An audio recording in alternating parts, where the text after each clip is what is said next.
Recycled polyester greenwashing risk in fashion supply chains. For much of the past decade, recycled polyester has been positioned as a safe, scalable sustainability win. It offered brands a way to reduce reliance on virgin plastics while signaling progress on circularity. A growing body of evidence now suggests that assumption deserves closer scrutiny. New analysis indicates that recycled polyester may worsen microplastic pollution, complicate product safety and exposure considerations, and introduce mounting green claims risk, particularly as regulators and watchdogs sharpen expectations around substantiation and transparency. For companies operating global apparel and textile supply chains, recycled polyester is shifting from a default preferred fiber to a material that demands far more rigorous oversight. Credit Changing Markets Foundation. The circularity narrative is more fragile than advertised. Synthetic fibers dominate modern textiles. Polyester alone accounts for the majority of global fiber production, and recycled polyester has become a cornerstone of brand sustainability strategies. Yet, most recycled polyester does not come from textile-to-textile recycling. Instead, it is primarily derived from plastic bottles, redirecting packaging waste into apparel rather than closing the loop within the textile system. That distinction matters. Bottle-to-fiber conversion may reduce certain waste streams, but it does not address overproduction of synthetic textiles, nor does it prevent microfiber shedding during manufacturing, use, or disposal. In effect, recycled polyester often functions as downcycling rather than true circularity, while still being marketed as a climate and pollution-friendly solution. Microfiber shedding is moving from environmental issue to risk category. Testing and life cycle assessments increasingly show that recycled polyester can shed more microfibers and finer particles than its virgin counterpart. These fibers are released during production, routine washing, and end-of-life processing. A single wash cycle can release hundreds of thousands of synthetic fibers, many of which bypass wastewater treatment systems and persist in the environment. What elevates this from an environmental concern to a business risk is the expanding evidence of human exposure. Microplastics have now been detected in air, water, food, and human tissue. While regulatory thresholds are still evolving, the direction of travel is clear. Microfiber pollution is no longer viewed solely as an ocean or wildlife issue.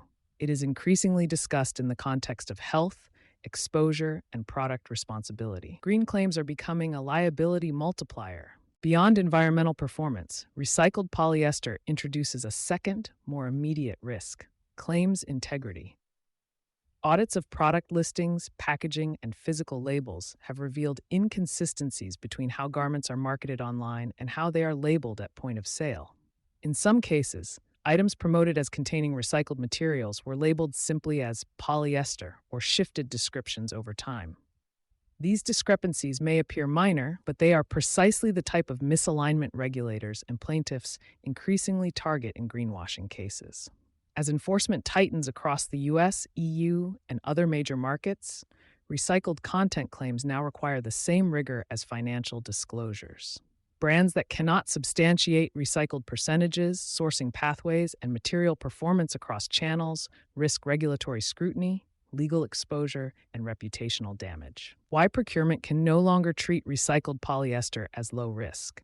For procurement and sourcing teams, recycled polyester has often been a convenient compliance lever, meeting internal sustainability targets without disrupting supplier relationships or cost structures. That convenience is eroding.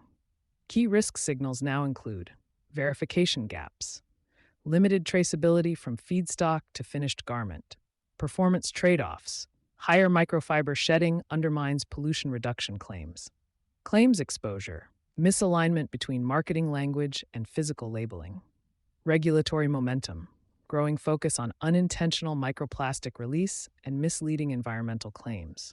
In practice, this means recycled polyester can no longer be treated as a blanket improvement over virgin synthetics.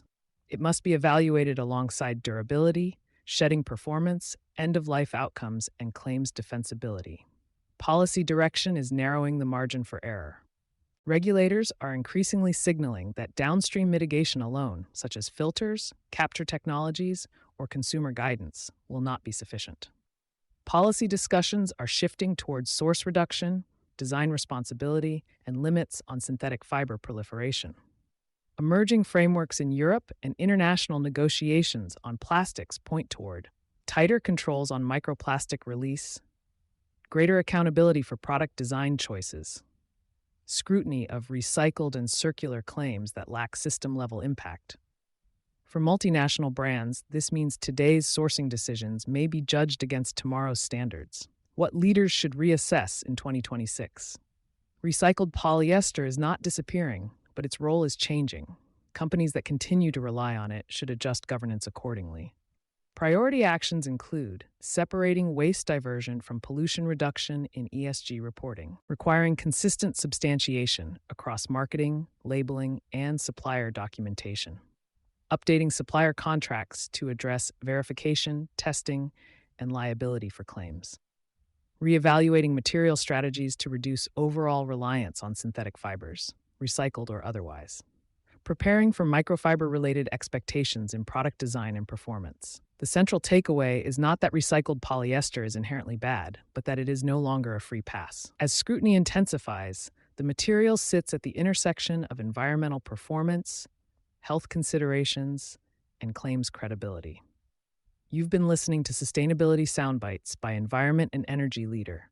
For partnership opportunities, please reach out to our team.